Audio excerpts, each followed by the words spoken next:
Ein letztes Mal kommen wir alle am Lagerfeuer zusammen. Philipp ist da, Christoph ist da vom Theater Ex Libris. Und ich hoffe, ihr seid schon alle gespannt auf den letzten Teil vom Gespenst von Canterville. 6. Teil, das Ende.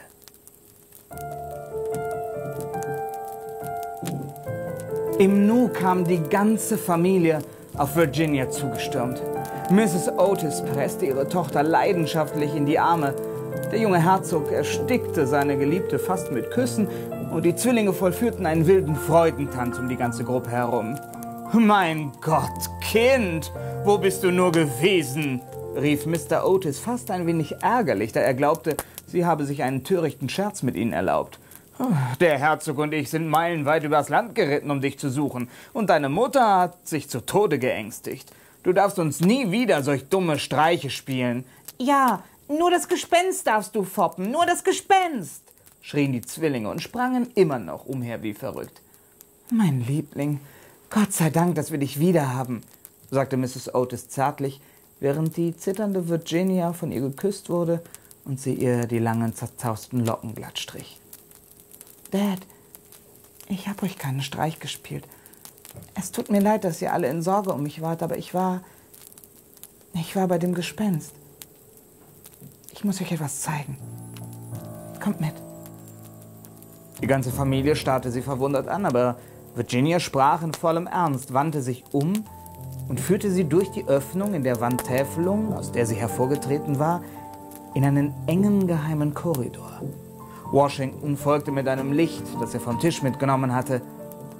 Endlich gelangten sie zu einer schweren, eichenen Tür, die ganz mit rostigen Nägeln beschlagen war. Als Virginia die Tür berührte, flog sie in ihren schweren Angeln zurück und man befand sich in einem niedrigen, kleinen Zimmer mit gewölbter Decke und einem vergitterten Fenster.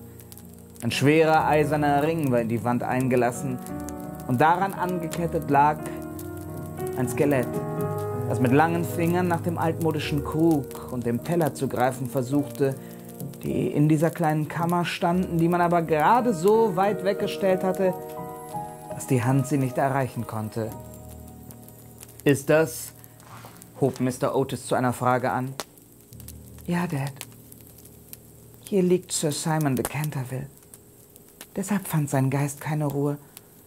Er ist im Leben wirklich kein feiner Mensch gewesen und deshalb hat man ihn hier eingesperrt.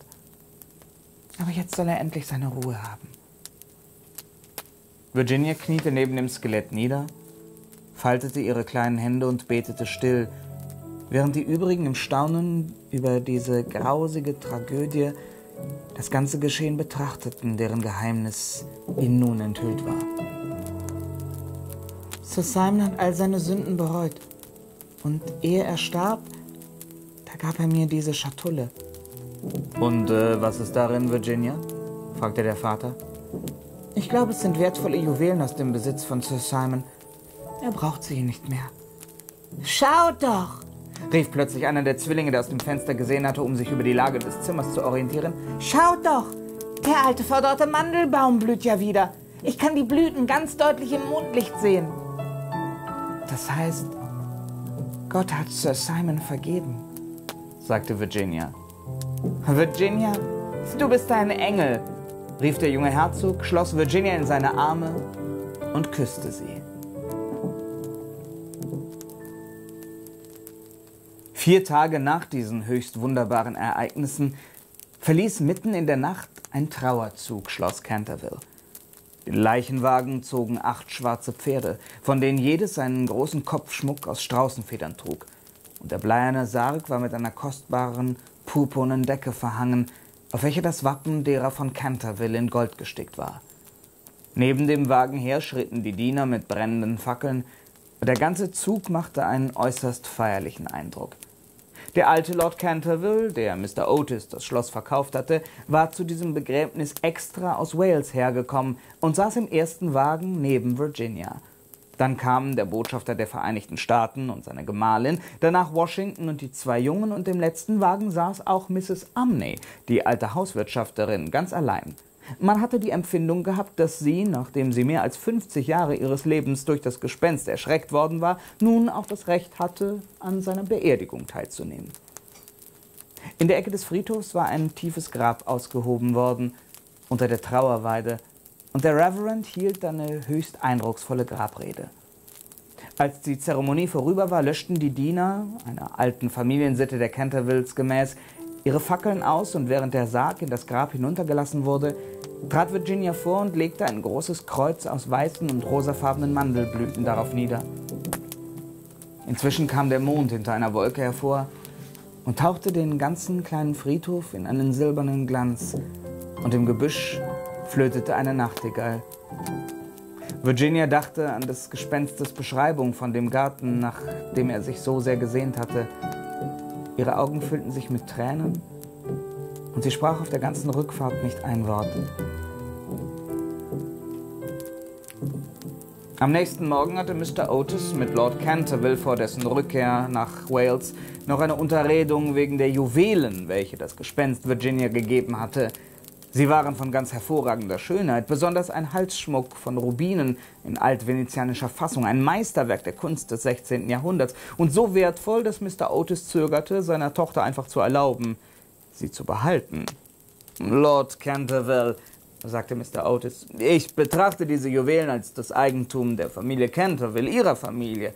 Daher bitte ich Sie, die Steine an sich zu nehmen. Meine Frau, die, wie man wohl sagen kann, eine gewisse Autorität in Kunstsachen ist, die sagte mir, dass diese Juwelen einen sehr bedeutenden Wert besitzen und sich ganz vorzüglich verkaufen lassen werden.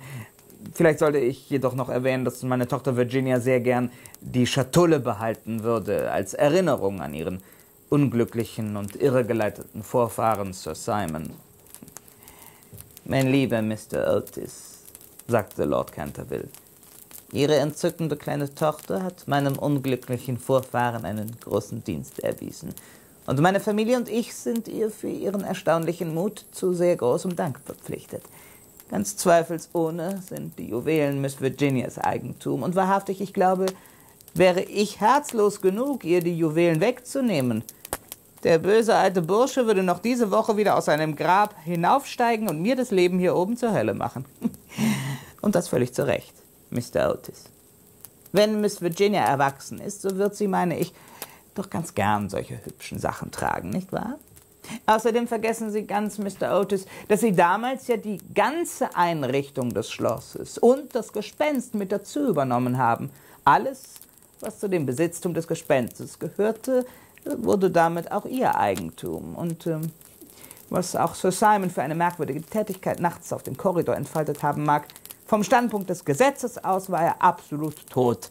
Und somit erwarben Sie durch Kauf des Schlosses auch sein Eigentum. Der gutmütige Lord war fest entschlossen und überredete schließlich den Gesandten, seiner Tochter zu erlauben, das Geschenk des Gespenstes zu behalten.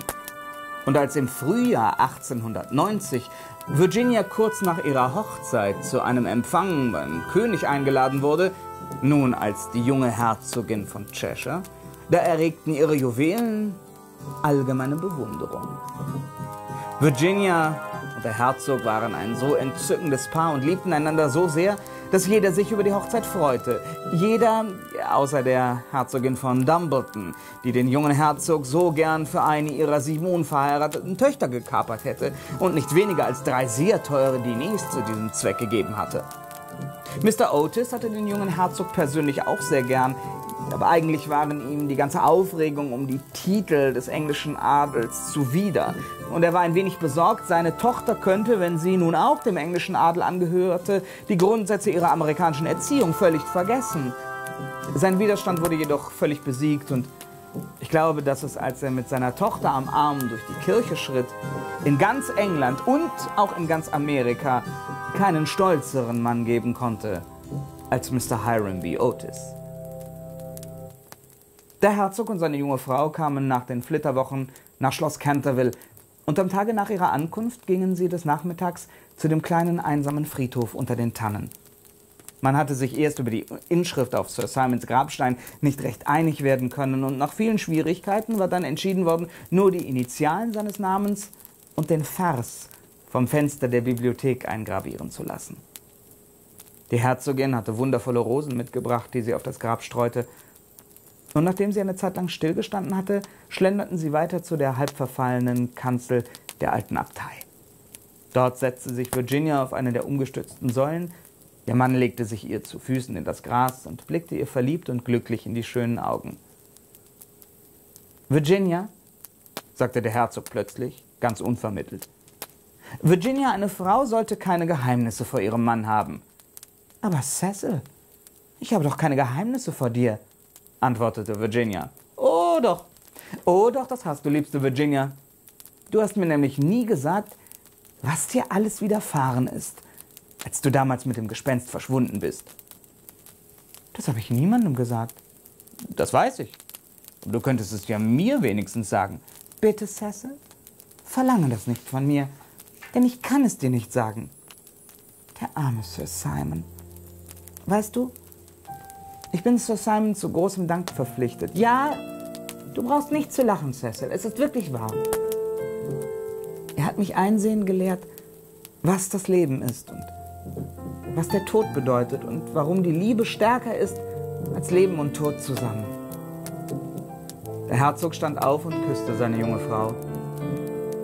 »In Ordnung, Liebste, solange mir nur dein Herz gehört.« »Ach, Cecil, mein Herz hat dir doch schon immer gehört.